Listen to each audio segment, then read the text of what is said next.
Assalamualaikum warahmatullahi wabarakatuh. Perkenalkan nama saya Mirza Abdillah dari NPM 235 10153 dari kelas 6F pemrograman mobile. Di sini saya akan melanjutkan ke bab 9 yaitu List and Rendering Infinite Scroll Strategies. Supaya pembelajaran learning outcomes menganalisis masalah performa memori saat merender data dalam jumlah besar menggunakan metode konvensional, memahami konsep virtualization dan cara kerja flatlist dalam mendaur ulang komponen tampilan. Mengimplementasikan section list untuk menampilkan data yang terkelompok dengan fitur stick render. Mengoptimalkan performa scroll menggunakan props teknik teknik seperti key extractor, initial num to render, dan get it item layout. Menciptakan pengalaman pengguna UX yang adiktif dengan pola perlu to refresh dan infinite scroll. The least performance problem, the RAM killer. Bagi pengembang yang berlatar belakang web, naluri pertama saat ini ingin menampilkan daftar data adalah menggunakan metode JavaScript standar array map. Di web kita terbiasa menulis data map item name div, dan browser akan merender semuanya tanpa banyak protes. Namun pembawa kebiasaan ini ke pengembangan mobile menggunakan komponen scroll views adalah rasa bencana performa yang paling umum terjadi. Masalah utamanya terletak pada cara scroll view bekerja. Ia menyentuh seluruh komponen anak sekaligus saat pertama kali dimuat. Tidak peduli apakah komponen tersebut terlihat di layar atau tidak, bayangkan kamu memesan 1.000 porsi nasi goreng di restoran dan pelayan menghidangkan semuanya sekaligus di mejamu yang kecil. Mejamu akan runtuh dan kamu tidak mungkin memakan semuanya dalam satu waktu. Dalam konteks perangkat keras mobile, meja tersebut adalah RAM dan komponen UI adalah nasi goreng yang memakan tempat. Jika kamu memiliki daftar kontak bersih 5.000 orang, kamu merender semuanya dalam satu scroll view. Aplikasi akan mencoba membuat 5.000 tampilan view dan teks secara bersamaan di memori. Ponsel dengan spesifikasi rendah atau menengah akan langsung mengalami freeze atau macet total karena menghabiskan memori untuk menampung ribuan objek tersebut. Bahkan di ponsel flagship terbaru, kamu akan merasakan proses membuat animasi terpatah-patah seperti game yang sedang lag. Ini bukan karena red natif lambat, tetapi karena kita maksudnya melakukan kerja yang tidak masuk akal secara komputasi.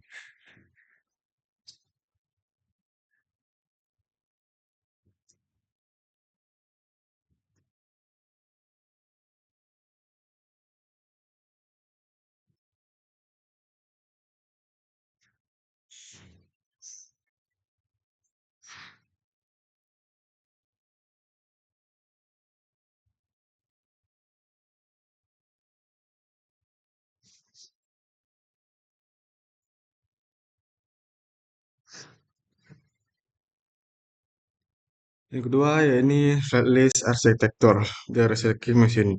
Flatlist adalah komponen belahan direct native yang dirancang khusus untuk menangani daftar data yang panjang. Bahkan hingga tak terhingga rahasia ketuanya terletak pada teknik disebut virtualization atau windowing. Ini kan kamu bisa melihat pemandangan dari jendela kereta api melaju cepat. Meskipun pemandangan di luar sana membentang ribuan kilometer, matamu hanya melihat selebar bingkai jendela tersebut. Flatlist bekerja dengan prinsip yang semua sama. Ia merender hitam-hitam yang saat ini berada dalam jendela layar HP pengguna. Ditambah sedikit buffer di atas dan bawahnya. Item yang berada jauh di luar layar tidak dirender sama sekali. Atau memorinya dikosongkan sementara. Mekanisme ini sering disebut sebagai free recycling atau daur ulang tampilan. Sebuah konsep yang dipinjam dari pengembangan natif Android dan iOS. Saat kamu mengulik layar ke bawah, item yang keluar dari layar di bagian atas tidak dihancurkan begitu saja, melainkan dibersihkan datanya dan dipindahkan ke bawah untuk menampung data baru yang akan muncul. Jadi, meskipun daftarmu berisi 10.000 item, Felix mungkin hanya menggunakan memori untuk sekitar 10 hingga 20 komponen tampilan secara fisik pada satu waktu. Ini menjaga penggunaan RAM tetap konstan dan rendah. Tidak peduli seberapa banyak data yang kamu tambahkan ke dalam daftar. Efisiensi inilah yang memungkinkan aplikasi seperti Instagram atau Twitter digulir selamanya tanpa membuat HP meledak. Untuk menggunakan flatlist, kita harus mengubah cara kita menulis kode dibandingkan dengan map. Flatlist menerima dua properti wajib, data dan render item. Data adalah bahan bakunya, sedangkan render item adalah mesin cetaknya. Native akan memanggil fungsi render item secara cerdas hanya ketika diperlukan. Pemisahan antara data dan tampilan ini memaksa kita untuk menulis kode yang lebih terstruktur dan modular. Kita tidak lagi mencampur logika perulangan dengan logika tampilan. Whitelist yang mengurus perulangannya. Kita hanya fokus mendesain atau kartu item saja. Namun kekuatan besar whitelist datang dengan tanggung jawab konfigurasi yang besar pula. Karena whitelist melakukan banyak kalkulasi matematika di balik layar, kita perlu membantunya agar bekerja optimal. Jika kita tidak hati-hati, kita bisa mengalami masalah atau ruang putih kosong saat menggulir dengan cepat.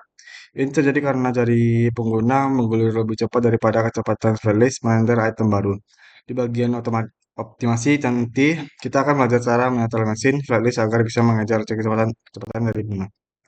Eh, Penting juga untuk memahami bahwa Freelist mewarisi semua props dari Scrollview.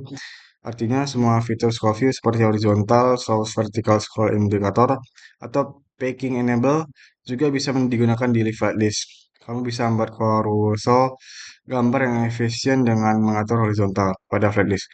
Fleksibilitas ini menjadikan Freelist sebagai komponen visual lipat Swiss Army. Untuk segala kebutuhan daftar di React Native, hampir 10% kebutuhan list di aplikasimu akan diselesaikan oleh komponen ini. Yang ketiga, section list implementation organized success. Terkadang data tidak hanya berupa daftar linear seperti sederhana, tetapi memiliki struktur kelompok atau kategori. Seperti daftar kontak yang dikelompokkan berdasarkan abjad, ABC, atau menu restoran yang dibagi menjadi makanan, minuman, dan dessert.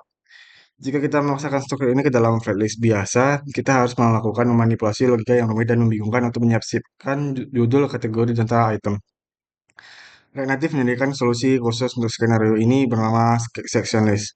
Komponen ini adalah saudara kandung playlist yang dirancang khusus untuk menangani data yang terfragmentasi menjadi beberapa bagian. Struktur data yang diterima oleh section list sedikit berbeda dari array biasa. Ia mengharapkan array objek, di mana setiap objek mewakili satu seksi dan memiliki properti data, dan properti lain seperti title. Misalnya, title buah data, apple jeruk, title sayur data, wortel bayam. Section list kemudian meminta dua fungsi render utama, render item untuk item anak, dan render section header untuk kepala seksi. Pemisahan ini membuat kode kita sangat semantik dan mudah dibaca, karena struktur visual UI mencerminkan struktur logis data. Fitur paling ikonik dan mahal dari section list adalah sticky section headers. Ini adalah perilaku nanti di mana saat kamu menggulung daftar kontak, huruf A akan menempel stick di bagian atas layar sampai seluruh kontak berlawan A selesai digilir. Baru kemudian didorong keluar huruf B. Terus ini efek ini memberikan konteks visual yang sangat baik bagi pengguna. Sehingga mereka tidak lupa sedang berada di kategori mana saat menggulir daftar yang sangat panjang. Di web, membuat efek sticky seperti ini membutuhkan CSS dan JavaScript yang rumit. Tapi di React Native Sectionless, fitur ini aktif secara default. Meskipun Sectionless sangat berguna, ia memiliki kompleksitas implementasi yang sedikit lebih tinggi daripada Freelist. Karena data bersarang, memperbarui satu item dalam seksi tertentu membutuhkan kehati-hatian dalam mengolah state agar immutability tetap terjaga. Jika kamu ingin mengubah apple menjadi anggur, kamu harus menjalani seluruh struktur area seksi. Bukan hanya mengubah stringnya, selain itu fitur seperti scroll atau collection memerlukan pemahaman tentang indeks seksi dan indeks item yang bisa sedikit membingungkan matematikanya. Yang keempat, optimization props tuning the engine. Setelah berhasil menempelkan data menggunakan list, langkah selanjutnya adalah melakukan tuning atau penyetelan mesin agar performanya maksimal. Bab pertama dan terpenting wajib dipahami dan sering menjadi sumber peringatan kuning di terminal adalah key extractor. Program ini bertugas memberikan identitas unik KTP untuk setiap item dalam daftar. Dan nanti membutuhkan ID unik ini untuk melacak item mana yang berubah, dihapus, dan ditambah. Sehingga ia bisa menimbulkan render ulang. Jangan pernah menggunakan index array 1012 sebagai jika daftarmu berubah urutannya. Karena itu akan mengacaukan manajemen memori rake. Gunakan ID unik dari database seperti item ID atau item UUID. Eh, Prop optimasi vital berikutnya adalah initial num to render. Prop ini memberi tahu playlist berapa banyak item yang harus dirender pertama kali saat komponen di mod. Sebelum pengguna mulai menggulir, nilai defaultnya adalah 10. Jika satu layar HP bisa memuat 5 item, dan kamu motornya ke 10, itu sudah cukup bagus. Namun jika kamu mengaturnya ke 100, aplikasi akan melambat terbuka karena sibuk merender 90 item yang terlihat tidak terlihat. Sebaliknya, jika diatur ke 1, pengguna akan melihat ruang kosong di bawah item pertama. Itu melihat berapa banyak item yang di satu layar plus sedikit cadangan. Angka ini dengan tepat memberikan persepsi bahwa aplikasi sangat cepat. Salah satu teknik optimasi tingkat dewa adalah menggunakan prop get item layout. Secara default, Flatlist harus mengukur tinggi setiap item secara dinamis saat runtime, yang memakan waktu prosesor. Jika kamu tahu bahwa tinggi setiap item pasti selalu sama. Terus kita juga perlu memperhatikan prop window size. Prop ini menentukan seberapa banyak buffer ada di layar setiap yang tetap disimpan dalam memori. Nilai defaultnya adalah 21. Jika daftar kamu berisi bergambar-gambar berat, nilai 21 mungkin terlalu besar dan memakan banyak RAM. Kamu bisa menurunkannya menjadi 5 atau 10 untuk menghemat memori. Dengan risiko pengguna mungkin terlihat sekilas ruang kosong, jika mereka menggulir sangat cepat, ini adalah seni menyeimbangkan antara pengguna memori versus kecepatan render. Yang kelima, UX Patterns for List, Infinite Education. Penampilan data hanyalah separuh cerita, separuh lainnya adalah bagaimana pengguna berinteraksi dengan aliran data tersebut. Pola UX pertama yang paling umum adalah pull to refresh. Gestur menarik layar ke bawah untuk membuat data baru. Pola ini dipopulerkan oleh Twitter dan kini menjadi standar industri. Di React Native, implementasinya sangat mudah menggunakan prop refresh control yang menerima komponen refresh control. Kita perlu mengelola state refreshing yang memberitahu indikator putar spinner kapan harus muncul dan kapan harus hilang. Logikanya sederhana saat ditarik, set refreshing true, panggil IP, tunggu data, set refreshing false.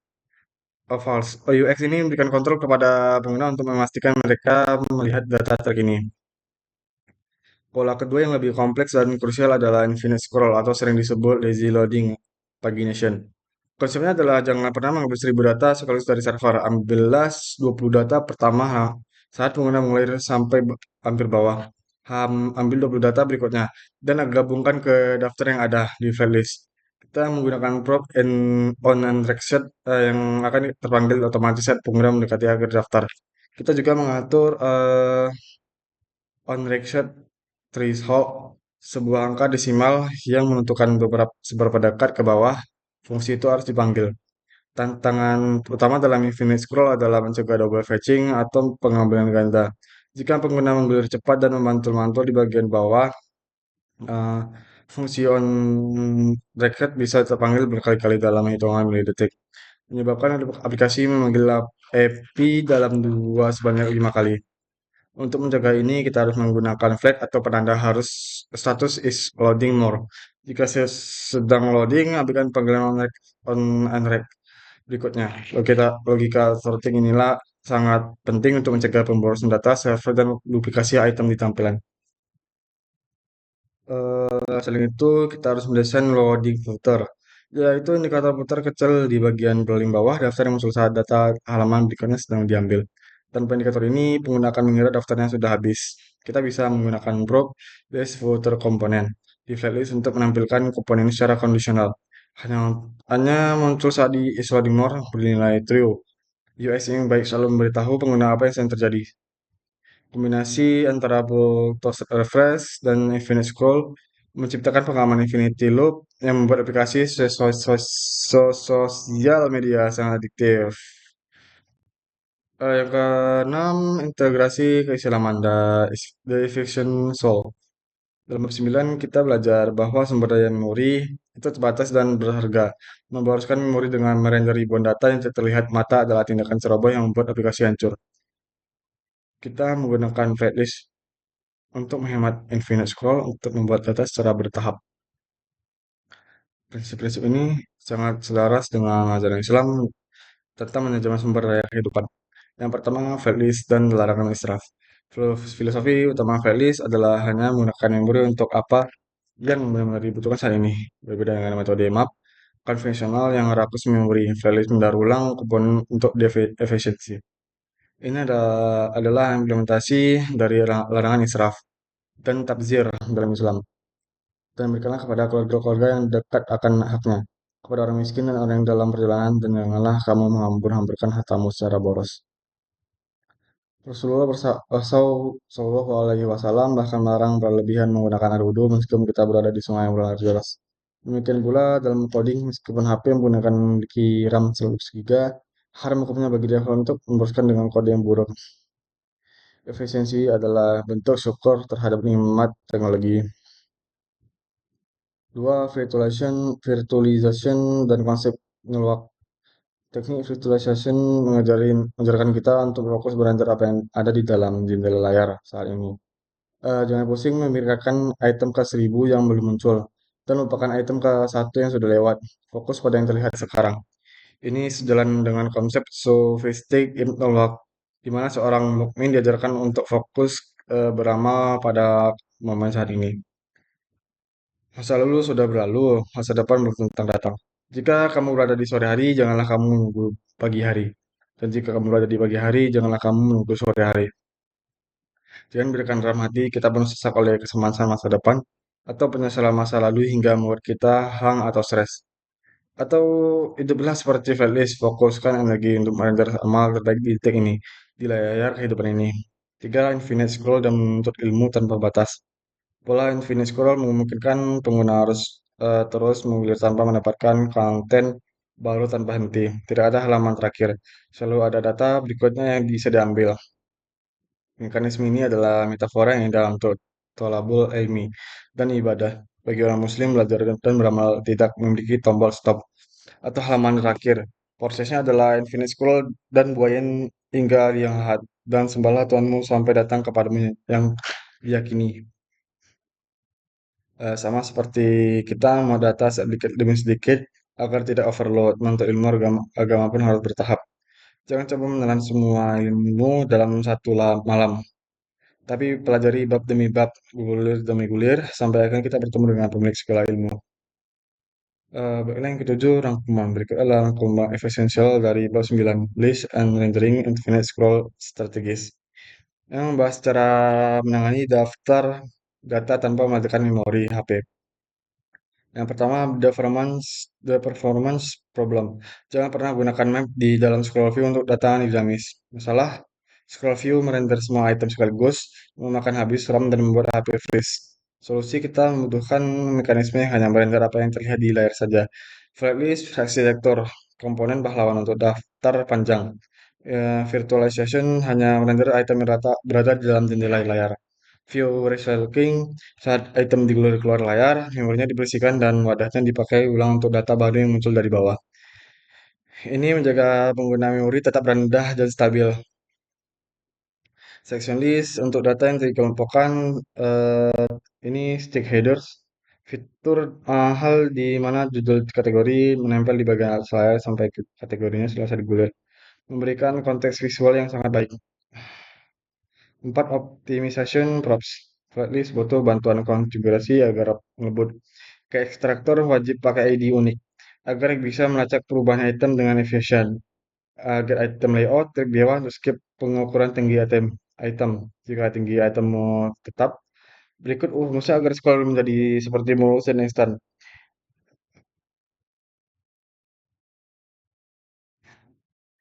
Terus initial num to render.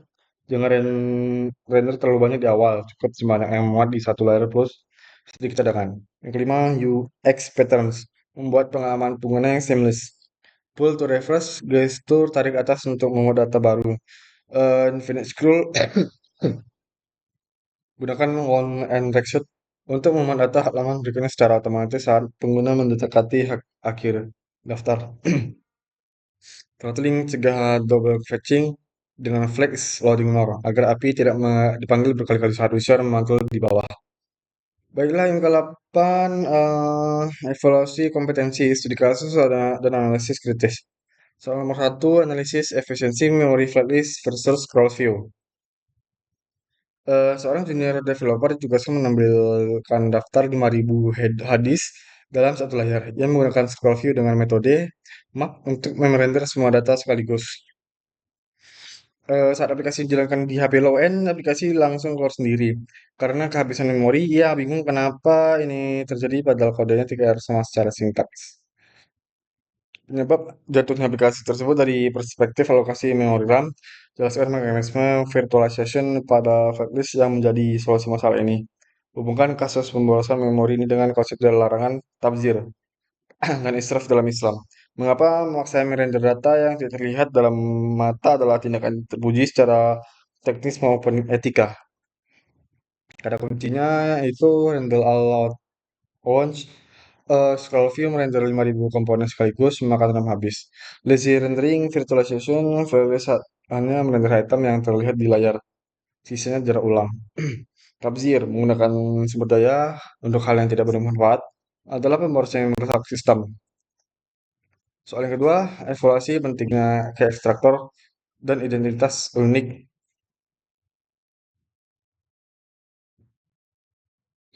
Eh,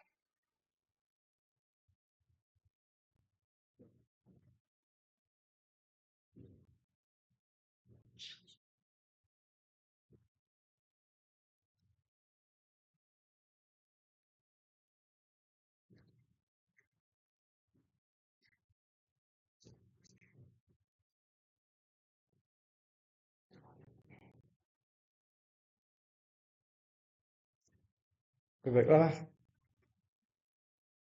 soal ketiga, kasih logika infinite scroll dan konsep tadarruj.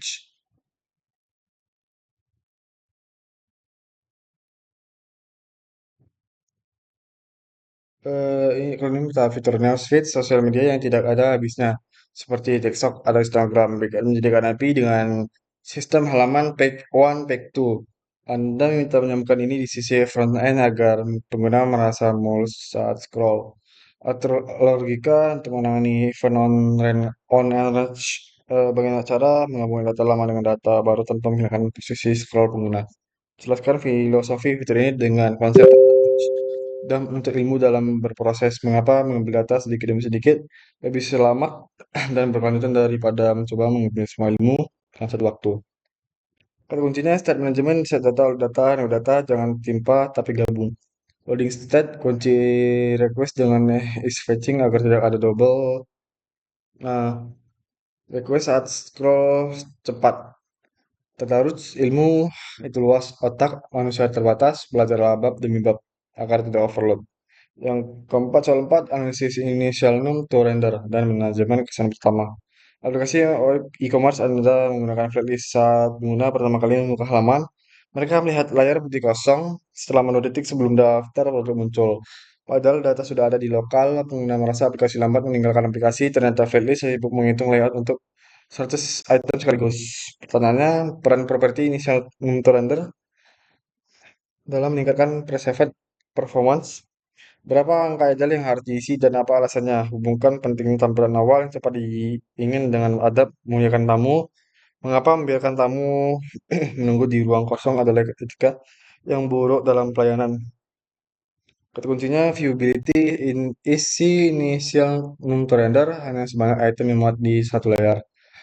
Load time render sedikit di awal membuat aplikasi serasa instan, sisanya di render belakangan. Hadap tamu, segerakan hidangan untuk tamu, jangan biarkan mereka menunggu proses di dapur yang lama. Soal 5, evaluasi penggunaan item layout dan kepastian hidup. List yang Anda buat berisi elemen dengan tinggi yang tetap. Misalnya kertas tinggi 100 px, namun saat penggunaan scroll tetap cepat, indikator scroll melambat-lambat tidak akurat dan performa terasa berat. Karena list harus menghitung ukuran setiap item secara mendadak. Keuntungan menggunakan properti get item layout dalam kasus item bertinggi tetap. Bagaimana properti ini membantu flatlist menempati perhitungan berat. Bandingkan mekanisme memberitahu ukuran di awal ini dengan konsep visi hidup atau perencanaan. Mengapa hidup yang terencana lebih mulus jalannya dibandingkan hidup yang serba dadakan tanpa perhitungan? Kata kunci jawaban, skip measurement. Dengan get item layout, kita perlu mengukur item satu persatu. Ia bisa langsung menghitung posisi offset. Smooth scrolling, mengurangi beban CPU, treat UI secara drastis, perencanaan hidup hidup dengan rencana meminimalisir kejutan dan hambatan. Kita bisa memprediksi langkah ke depan tanpa perlu berhenti untuk situasi terus-menerus. Sepertinya itu saja dari bab 9. Apabila ada kata mohon dimaafkan, saya tutup dengan Assalamualaikum warahmatullahi wabarakatuh.